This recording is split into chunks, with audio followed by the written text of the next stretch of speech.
ज्ञान प्राप्ति सदा ही समर्पण से होती है, ये हम सब जानते हैं। किंतु समर्पण का वास्तविक महत्व क्या है?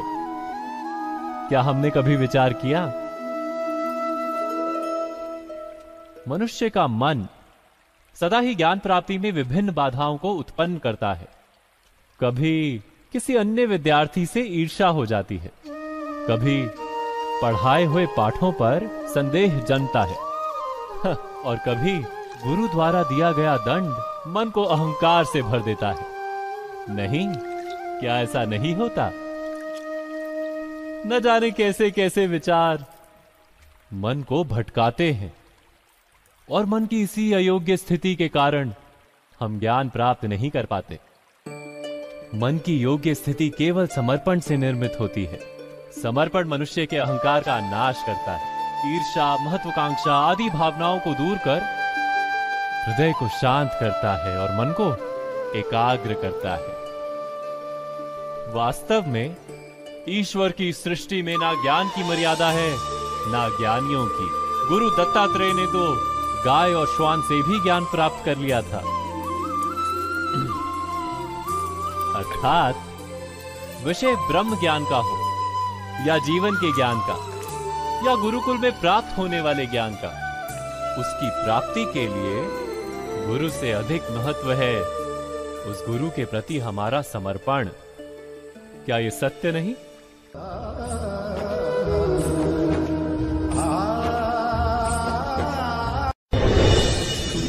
दो व्यक्ति जब निकट आते हैं तो एक दूसरे के लिए सीमाएं और मर्यादाएं निर्मित करने का प्रयत्न अवश्य करते हैं। हम यदि सारे संबंधों पर विचार करें तो देखेंगे कि इन सारे संबंधों का आधार यही सीमाएं हैं जो हम दूसरों के लिए निर्मित करते हैं। और यदि अनजाने में भी कोई अन्य व्यक्ति इन सीमाओं को तोड़ता है तो उसी क्षण हमारा हृदय क्रोध से भर जाता है। इन सीमाओं का वास्तविक रूप क्या है? क्या हमने कभी विचार किया? सीमाओं के द्वारा हम दूसरे व्यक्ति को निर्णय करने की अनुमति नहीं देते, अपना निर्णय उस व्यक्ति पर थोपते हैं, अर्थात किसी की स्वतंत्रता का अस्वीकार करते हैं। और जब स्वतंत्रता का अस्वीकार किया जाता है तो उसका हृदय दुख से भर जाता है, और जब वो सीमाओं को तोड़ता है तो हमारा हृदय क्रोध से भर जाता है। क्या ऐसा नहीं होता?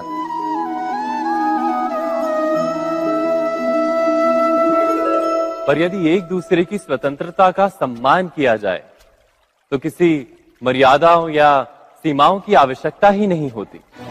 अर्थात जिस प्रकार स्वीकार किसी संबंध का देह है, क्या वैसे ही स्वतंत्रता किसी संबंध की आत्मा नहीं? स्वयं विचार की।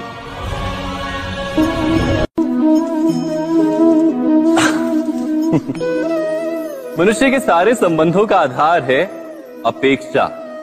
पति कैसा हो जो मेरा जीवन सुख और सुविधा से भर दे? पत्नी कैसी हो जो सदैव मेरे प्रति समर्पित रहे?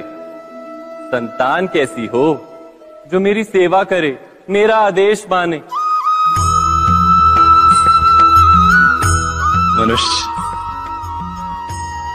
मनुष्य उसी को प्रेम भी कर पाता है जो उसकी अपेक्षा पूर्ण करता है, और अपेक्षा की तो नियति है भंग होना। कैसे?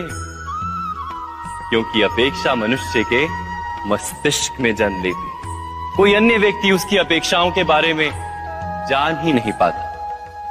पूर्ण करने की प्रामाणिक इच्छा हो तब भी कोई मनुष्य किसी की अपेक्षाओं को पूर्ण नहीं कर पाता,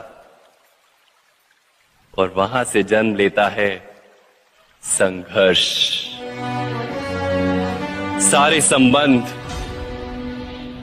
संघर्ष में परिवर्तित हो जाते। पर मनुष्य अपेक्षा को संबंध का आधार ना बनाए और स्वीकार करे केवल संबंध का आधार, तो क्या ये जीवन स्वयमेव सुख और शांति से नहीं भर जाएगा?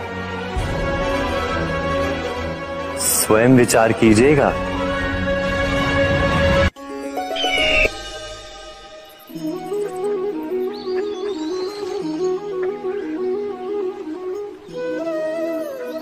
समय के आरंभ से ही मनुष्य को एक प्रश्न सदा पीड़ा देता है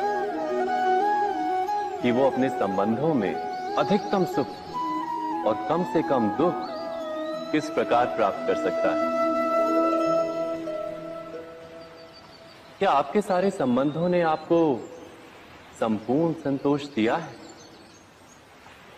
विचार कीजिए।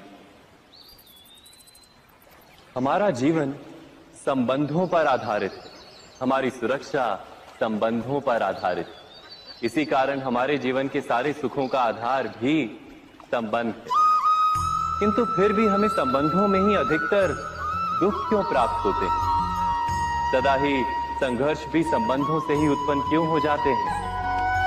कभी विचार किया है? जब कोई व्यक्ति किसी अन्य व्यक्ति के विचार अथवा कार्य को स्वीकार नहीं करता, उसमें परिवर्तन करने का प्रयत्न करता है, तो संघर्ष जन्म लेता है। अर्थात जितना अधिक अस्वीकार उतना ही अधिक संघर्ष, और जितना अधिक स्वीकार उतना ही अधिक सुख। क्या ये वास्तविकता नहीं? यदि मनुष्य स्वयं अपनी अपेक्षाओं पर अंकुश रखे, अपने विचारों को परखे, किसी अन्य व्यक्ति में परिवर्तन करने का प्रयत्न ना कर स्वयं अपने भीतर परिवर्तन करने का प्रयास करे, तो क्या संबंधों में संतोष प्राप्त करना इतना कठिन? अर्थात क्या स्वीकार ही संबंध का वास्तविक अर्थ नहीं? स्वयं विचार कीजिए।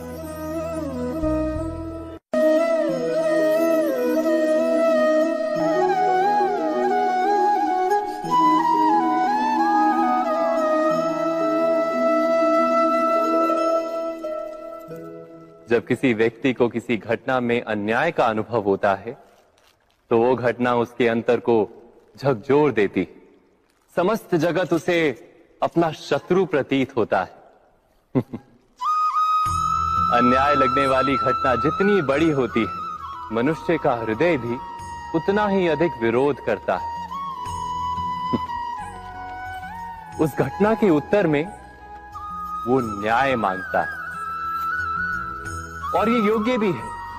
वास्तव में समाज में किसी भी प्रकार का अन्याय व्यक्ति की आस्था और विश्वास का नाश है।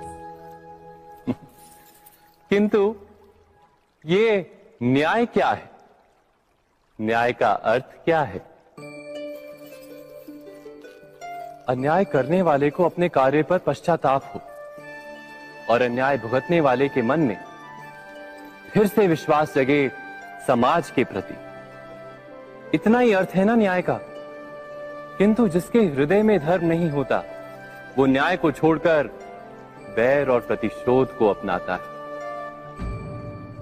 हिंसा के बदले प्रतिहिंसा की भावना लेकर चलता है।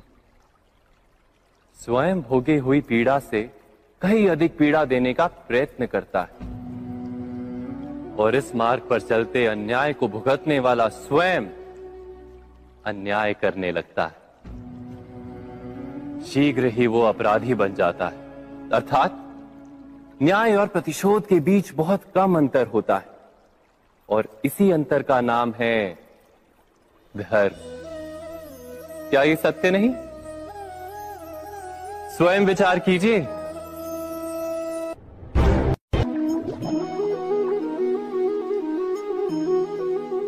इस संसार में आने वाला प्रत्येक बालक संपूर्णतः संस्कार रहित होता है। उसके अंतर पर ना किसी अच्छे संस्कार के चिन्ह अंकित होते हैं, ना ही बुरे संस्कार के। अर्थात जन्म से बालक में ना कोई गुण होता है और ना ही कोई दोष। तो ये दोष अथवा गुण किस प्रकार प्राप्त होते हैं? क्या हमने कभी विचार किया है? जो बात माता पिता के मुख से निरंतर सुनी जाती है, वही बात उनकी संतानों के हृदय का संस्कार बनती है। जैसे किसी गांव में नदी तट तक एक पगडंडी बन जाती है केवल उस मार्ग पर बार बार चलने के कारण। अर्थात माता पिता के हृदय की इच्छाएं उनकी संतानों के हृदय का दोष अथवा गुण बनकर जन्म लेती हैं। क्या ये सत्य नहीं? पर फिर भी जब उनकी संतानों में कोई दोष दिखाई देता है तो माता पिता आश्चर्य और दुख से भर जाते। माता पिता का हृदय ये प्रश्न करता है कि उनकी संतानों में ये कुसंस्कार आए कहां से। सत्य तो यही है कि माता पिता अपनी संतानों को अनजाने में ही कुसंस्कार के बीज दे देते हैं, जो उनके संतानों की हृदय भूमि पर कुसंस्कार का वृक्ष बनकर उगता है। अर्थात अपनी संतानों को सुसंस्कारी और धर्ममय बनाने की आशा रखने वाले प्रत्येक माता पिता को प्रथम अपने हृदय की इच्छाओं पर अंकुश रखना क्या अनिवार्य नहीं?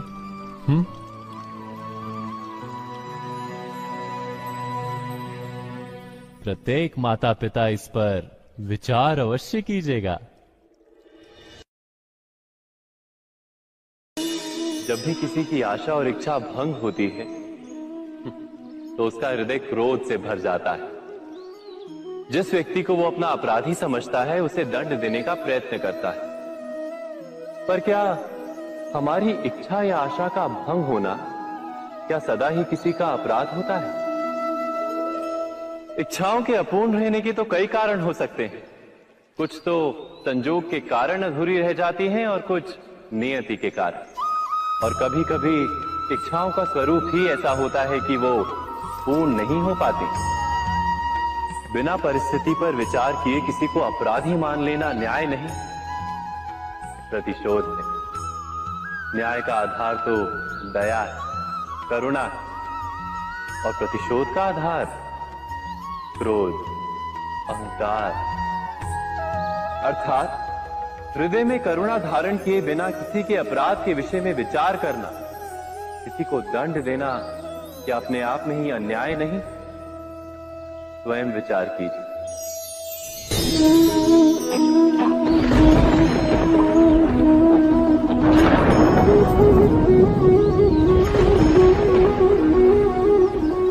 सपनों और पूर्वाभासों के आधार पर हम भविष्य के सुख दुख की कल्पना करते हैं। भविष्य के दुख का कारण दूर करने के लिए हम आज योजना बनाते हैं। किंतु कल के संकट को आज निर्मूल करने से हमें लाभ मिलता है या हानि पहुंचती है? ये प्रश्न हम कभी नहीं करते। सत्य तो ये है कि संकट और उसका निवारण साथ जनते हैं, व्यक्ति के लिए भी और सृष्टि के लिए भी। नहीं, आप अपने भूतकाल का स्मरण कीजिए, इतिहास को देखिए। आप तुरंत ही ये जान पाएंगे कि जब जब संकट आता है तब तब उसका निवारण करने वाली शक्ति भी जन्म लेती है। यही तो जगत का चलन है। वस्तुतः संकट ही शक्ति के जन्म का कारण है। प्रत्येक व्यक्ति जब संकट से निकलता है तो एक पद आगे बढ़ा होता है, अधिक चमकता है, आत्मविश्वास से अधिक भरा होता है, न केवल अपने लिए अपितु विश्व के लिए भी। क्या ये सत्य नहीं? वास्तव में संकट का जन्म है एक अवसर का जन्म, अपने आप को बदलने का, अपने विचारों को ऊंचाई पर करने का अवसर, अपनी आत्मा को बलवान और ज्ञान मंडित बनाने का अवसर। जो ये कर पाता है उसे कोई संकट नहीं होता, किंतु जो ये नहीं कर पाता वो तो स्वयं एक संकट है विश्व के लिए। विचार कीजिए।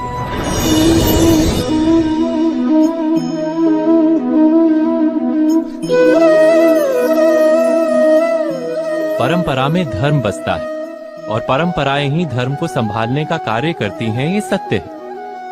पर क्या केवल परंपरा ही धर्म है? विचार कीजिए। सत्य तो यह है कि जिस प्रकार पाषाण में शिल्प होता है उसी प्रकार परंपरा में धर्म होता है। इस पत्थर में शिल्प है, ये पत्थर शिल्प नहीं।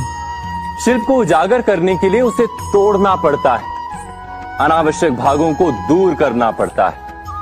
ठीक उसी प्रकार परंपराओं में धर्म ढूंढना पड़ता है। जिस प्रकार इंद्र पूजा की परंपरा को तोड़कर गोवर्धन पूजा का धर्म ना ढूंढा जाता, तो यादवों को उनकी मुक्ति का मार्ग नहीं मिल पाता। अर्थात परंपरा को पूर्णता छोड़ देने वाला धर्म से वंचित रह जाता है और परंपरा का अंध अनुकरण करने वाला भी धर्म को प्राप्त नहीं कर पाता। कहते हैं हंस के पास नीर क्षीर विवेक होता है। दूध में मिले पानी को छोड़कर केवल दूध ही ग्रहण करता है। तो क्या सच्चा धर्म प्राप्त करने के लिए हृदय में ज्ञान से जन्मा विवेक आवश्यक है? और ऐसे विवेक के बिना जिसे धर्म मान भी लिया जाए, जो वास्तव में धर्म ना भी हो, ऐसा भी तो हो सकता है। स्वयं विचार कीजिएगा।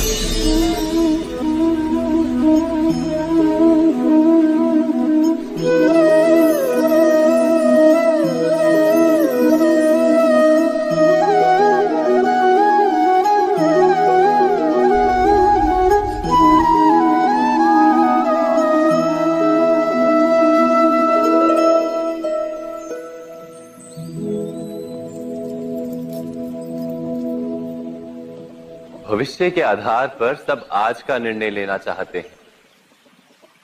भविष्य में सुख मिले, भविष्य सुरक्षित हो, ऐसे निर्णय आज लेने का प्रयत्न रहता है सबका। आप अपने जीवन को देखिए। क्या आपके अधिकतर निर्णय के पीछे भविष्य का विचार नहीं होता? और हो भी क्यों ना। अपने जीवन को सरल और सुखमय बनाने का प्रयत्न करने का अधिकार सबका है। पर भविष्य तो कोई नहीं जानता, केवल कल्पना ही की जा सकती है। तो जीवन के सारे महत्वपूर्ण निर्णय कल्पनाओं के आधार पर ही करते हैं हम।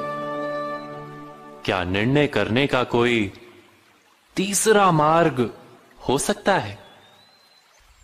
विचार कीजिए। सारे सुखों का आधार धर्म है और वो धर्म मनुष्य के हृदय में बसता है।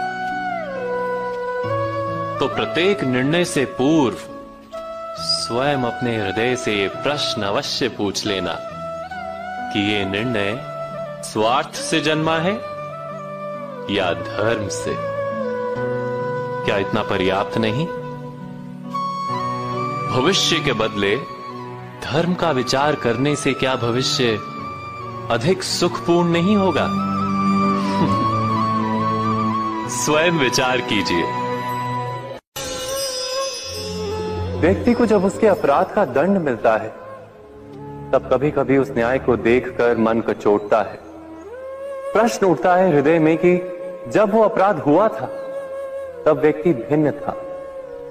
उसके पश्चात उसने इतने पश्चाताप किए, स्वयं में इतना परिवर्तन किया, फिर उसे दंड क्यों मिले?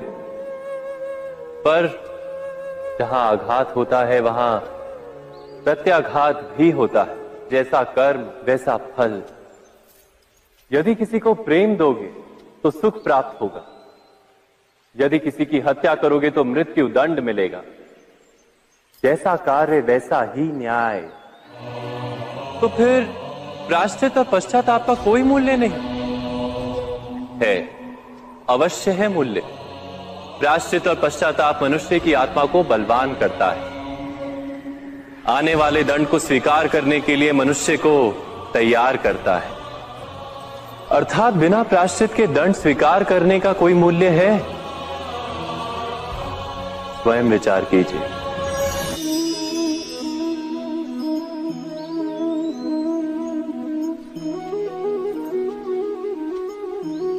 जब अपने किसी अच्छे कार्य के उत्तर में दुख प्राप्त होता है अथवा किसी को उसके दुष्ट कार्य में सुख मिलता है, तो मन अवश्य ये विचार करता है कि अच्छा कार्य करने का, धर्म के मार्ग पर चलने का तात्पर्य क्या है।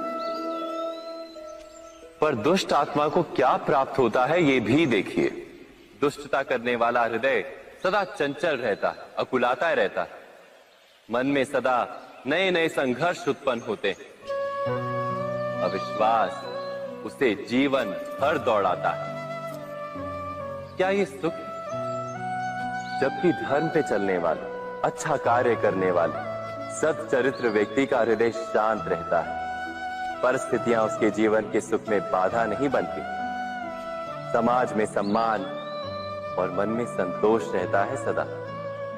अर्थात अच्छा बर्ताव भविष्य में किसी सुख का मार्ग नहीं। अच्छा बर्ताव स्वयं सुखी, अथवा बुरा बर्ताव भविष्य में किसी दुख का मार्ग नहीं। अधर्म उसी क्षण दुख उत्पन्न करता है। धर्म से सुख नहीं, धर्म स्वयं।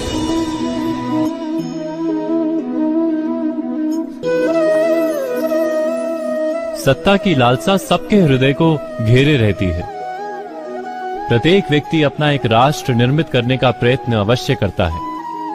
फिर वो राष्ट्र कुरु राष्ट्र की भांति बहुत बड़ा हो या फिर अपने परिवार तक सीमित हो, वो सत्ता प्राप्त करने का प्रयास अवश्य करता है।